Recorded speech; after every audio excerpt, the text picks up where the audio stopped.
Assalamu alaikum, my dear students and my viewers. I welcome you to my channel Learn English with Faisal Hamid. If you have not subscribed this channel yet, please do it now, but after watching this video. Today we are going to do tenses, and in tenses we are going to talk about present perfect continuous tense. So let's come to our own language, that is Urdu. So first हम क्या करने जा रहे हैं, जैसा कि हमने present indefinite में, प्रेजेंट कॉन्टिन्यूस में, प्रेजेंट परफेक्ट के अंदर स्टार्ट में सेंटेंसेस देखे थे, तो आज भी हम सेंटेंसेस देखेंगे। और पहला जुमला देखते हैं। अगर इस पहले जुमले को देखिए, I have been visiting my school for many years. अब इसमें जो आई है हमारा सब्जेक्ट है, हैव बीन जो कि रेड कलर में है ये हमारा हेल्पिंग वर्ब है। और अगर आप गौर से देखिए तो हेल्पिंग वर्ब यहाँ पर अब दो हैं, हैव और बिन मिलकर एक हेल्पिंग वर्ब बना रहे हैं और इसको हम कंपाउंड हेल्पिंग वर्ब कहते हैं।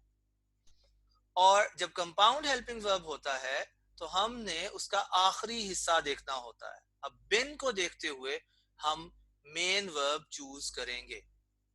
बिन टू बी की पास्ट पार्टिसिपल है, थर्ड फॉर्म है, और आपको याद होना चाहिए कि जब आप बी की कोई भी form is, am, are, be या बिन एज हेल्पिंग वर्ब लगाएंगे तो हमेशा याद रखिए एक्टिव वॉइस के सेंटेंस में आपका वर्ब प्लस आईएनजी फॉर्म होगी, जिसको हम प्रेजेंट पार्टिसिपल कहते हैं।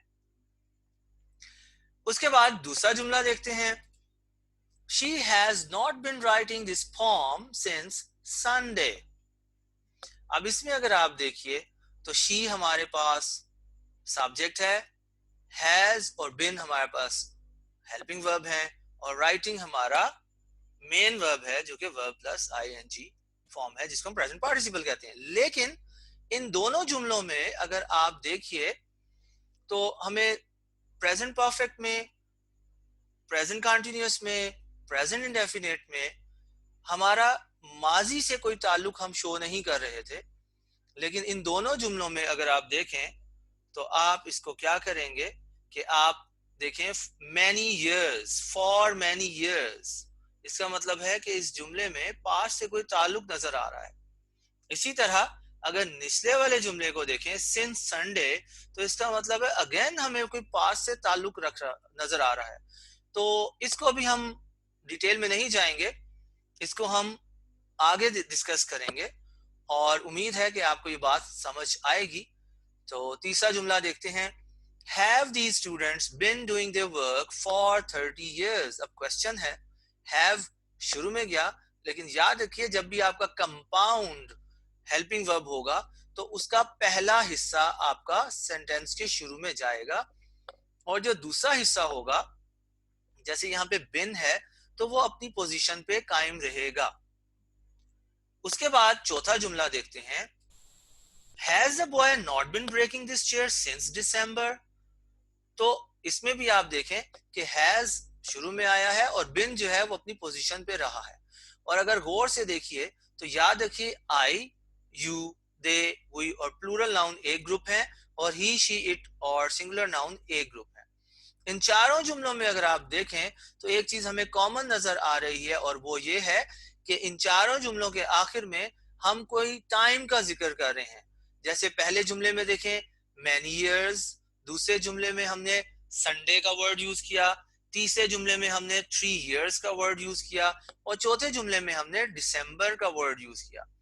और इन चारों जुमलों में एक और बात भी खास चीज आपको देखने की जरूरत है कि इस टाइम वर्ड से पहले हम कुछ लगा रहे हैं। अगर पहले जुमले में देखें तो फॉर, दूसरे जुमले में हमने सिंस लगाया, तीसरे जुमले में दोबारा फॉर लगाया, और चौथे जुमले में हमने दोबारा सिंस लगाया।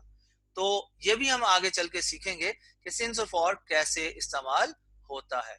आइए अब चलते हैं स्ट्रक्चर्स की तरफ। पॉजिटिव सेंटेंसेस में अगर आप देखें, आपके पास अगर सब्जेक्ट जो है वो ही, शी, इट और सिंगुलर नाउन हो तो आपका हेल्पिंग वर्ब हैज बीन होगा, और आपका मेन वर्ब प्रेजेंट पार्टिसिपल होगा, जिसको हम वर्ब प्लस आईएनजी कहते हैं। दूसरा ग्रुप अगर हम देखें आई, यू, दे, वी और प्लूरल नाउन है, इनके साथ हेल्पिंग वर्ब हैव बीन लगता है और मेन वर्ब प्रेजेंट पार्टिसिपल आएगा जिसको हम वर्ब प्लस आईएनजी कहते हैं। अगली साइड पे चलते हैं। नेगेटिव सेंटेंसेस अगर हम देखें तो आप याद रखिए कि हमने नॉट का इजाफा करना है हैज बिन के बीच में, हैज बिन नॉट नहीं करना या हैव बिन नॉट नहीं करना। तो बाकी चीजें जो हैं वो बिल्कुल वैसे ही होंगी जैसे कि वो पॉजिटिव सेंटेंसेस में होती हैं। अगले स्ट्रक्चर पे हम चलते हैं। इंट्रोगेटिव सेंटेंस है, इसमें याद रखिए कि हैज शुरू में जाएगा और हैव भी शुरू में जाएगा और नॉट बिन जो है वो बिन के साथ आएगा, उसको हम चेंज नहीं करेंगे और क्वेश्चन मार्क आपने एंड में लगाना है। हम 3 स्ट्रक्चर्स को देखते हैं लेकिन हमेशा याद रखिए कि हमारे पास बेसिकली 6 स्ट्रक्चर्स होते हैं जिसमें positive, negative, interrogative, interrogative negative, WH interrogative और WH इंट्रोगेटिव नेगेटिव।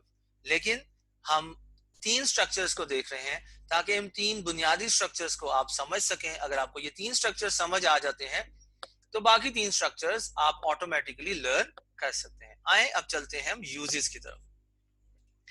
जैसे कि पिछले 3 टेंसेस के अंदर हमें बेशुमार यूजेस नजर आ रहे थे, तो यहाँ पर खुशकिस्मती आपकी ये है कि यहाँ पर प्रेजेंट परफेक्ट कंटीन्यूअस टेंस का एक ही यूसेज है, लेकिन वो थोड़ा सा ट्रिकी है।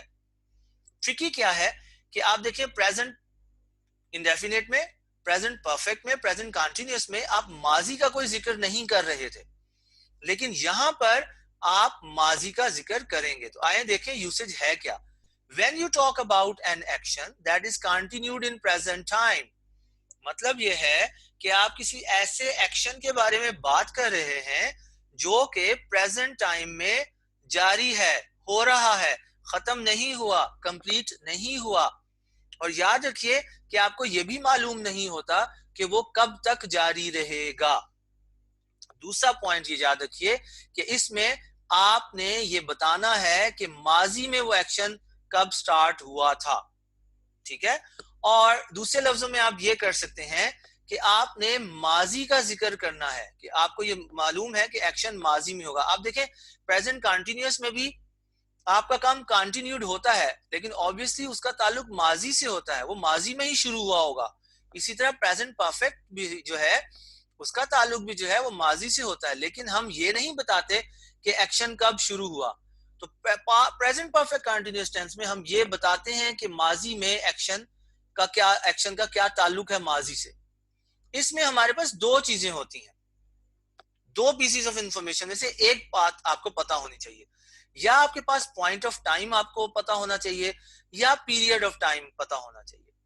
लेकिन आसान लफ्जों में आप जहन में रख लें कि परफेक्ट कंटीन्यूअस टेंस में एक्शन प्रेजेंट टाइम में कंटिन्यूड होता है। नंबर 2, आपको ये मालूम नहीं होता कि वो ये फ्यूचर में कब तक जारी रहेगा।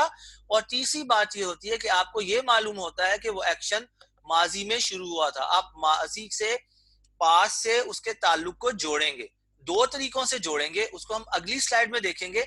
अभी सिर्फ हम सेंटेंसेस को देखते हैं। पहली एग्जांपल में देखें, they have been playing cricket since morning. Players हैं श्रीलंका और ऑस्ट्रेलिया की, दोनों टीमें जो हैं वो मैच खेलती हुई नजर आपको आ रही हैं और इसका मतलब ये है कि एक्शन माजी में शुरू हुआ, सिंस मॉर्निंग, सुबह से खेल रहे हैं। अगर मैं ये कहता कि अगर मैं सिंस मॉर्निंग को निकाल देता तो फिर मैं they have been playing cricket ना कहता, मैं कहता दे आर प्लेइंग क्रिकेट, क्यों मैं एट द स्पॉट जो काम हो रहा है उसके बारे में बात कर रहा हूं।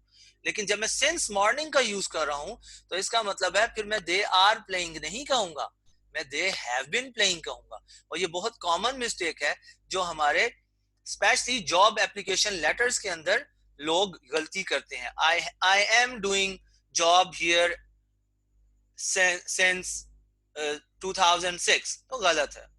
आगे चलते हैं, दूसरा सेंटेंस देखें, he has been flying kites for 1 hour। तो क्या मतलब हुआ जी, एक बंदा है जो कि पतंगे उड़ा रहा है और पिछले 1 घंटे से उड़ा रहा है। एक जुमले में हमने सिंस लगाया और दूसरे में हमने फॉर लगाया। तो ये कहानी क्या है, कैसे हम डिसाइड करते हैं कि सिंस कहां लगेगा और कैसे हम डिसाइड करते हैं कि फॉर लगेगा। जब ऊपर मैंने आपको बात डिस्कस की थी पॉइंट ऑफ टाइम और पीरियड ऑफ टाइम, तो याद रखिए जब पॉइंट ऑफ टाइम होगा तो सिंस लगेगा और जब पीरियड ऑफ टाइम होगा तो फॉर लगेगा। लेकिन अभी भी मसला हल नहीं हुआ, हमारे दिमाग में कंफ्यूजन है कि पीरियड ऑफ टाइम और पॉइंट ऑफ टाइम से मुराद क्या है। आइए समझते हैं। पॉइंट ऑफ टाइम को पहले हम डिस्कस करेंगे। Point of time tells you when the continued action started in past. When you know point of time you will use since before time। मतलब ये है कि आप इसमें ये बताएंगे कि आपने ये बताना है कि एक्शन कब स्टार्ट हुआ, किस पॉइंट पे स्टार्ट हुआ। जैसे मिसाल के तौर पर आप कहते हैं मैंने 9 बजे से एक काम शुरू किया, तो आपको 9 बजे क्या है, 9 बजे आपका एक स्टार्टिंग पॉइंट है। I have been reading this book since 9 o'clock। ठीक है, तो इसको अगर हम थोड़ा सा इस तस्वीर को अगर आप देखें तो ये जो प्रेजेंट आपको बॉक्स में नजर आ रहा है ये वो पॉइंट है जहां पर आपका एक्शन कंटिन्यूड है और आपको ये मालूम है कि आपको एक्शन कब तक चलेगा, आपको इसके बारे में कुछ पता नहीं है। चाहे अगले लम्हे खत्म हो जाए, चाहे 10 साल चलता रहे, चाहे 100 साल चलता रहे, आपको इसके बारे में नहीं पता। लेकिन इस प्रेजेंट पॉइंट पे आपको एक चीज के बारे में पता है और वो है कि एक्शन आपका कब स्टार्ट हुआ, व्हेन एक्शन स्टार्टेड। जब टाइम वर्ड आपको इस चीज को पॉइंट आउट कर रहा हो कि एक्शन कब शुरू हुआ, तो उसको हम कहते हैं पॉइंट ऑफ टाइम। और जब आप पॉइंट ऑफ टाइम को लाएंगे तो आपको सिंस यूज करना है। ड्यूरेशन का ताल्लुक नहीं होगा, स्टार्टिंग पॉइंट आपने बताना है। मिसाल के तौर पे आपने 9 o'clock कहा, आपने मॉर्निंग कहा, आपने यस्टरडे कहा, आपने संडे कहा, आपने 2006 कहा। आप तो ये सारे क्या है, ये पॉइंट ऑफ टाइम है, क्योंकि ये आपको ड्यूरेशन नहीं बता रहे, आपको ये बता रहे हैं कि एक्शन शुरू कब हुआ। तो जब आप ये बताएंगे कि एक्शन शुरू कब हुआ तो आप टाइम वर्ड से पहले सिंस लगाएंगे। तो आइए अब आगे चलते हैं, पीरियड ऑफ टाइम को देखते हैं कि वो क्या है। पीरियड ऑफ टाइम में ये है कि period of time tells you how long has the action has been going on। when you know period of time you will use for before time। अब यहां पर इसको how long has the action been going on को अगर simple words में, अगर एक जुमले में, एक वर्ड में अगर मैं इसको समझाना चाहूं तो इसका मतलब है ड्यूरेशन, कि एक्शन कितने अरसे से जारी है। आप कहते हैं हमारा लेक्चर 30 मिनट्स का होता है, तो वो क्या है, ड्यूरेशन है।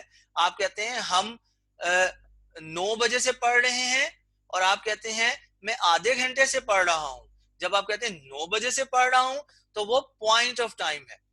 जब आप कहते हैं आधे घंटे से पढ़ रहा हूं तो वो ड्यूरेशन है। तो यहाँ पे देखें she has been cooking food for 30 minutes. अब वो 30 मिनट्स कब स्टार्ट हुए हमें ये नहीं पता, लेकिन हमें ये पता है कि वो कुकिंग कब से कर रही है, आधे घंटे से कर रही है। अगर मैं यहाँ पे लिख देता 9 o'clock तो फिर मैं फॉर से पहले सिंस लगाता और मुझे ये पता होता कि 9 बजे से कुकिंग हो रही है।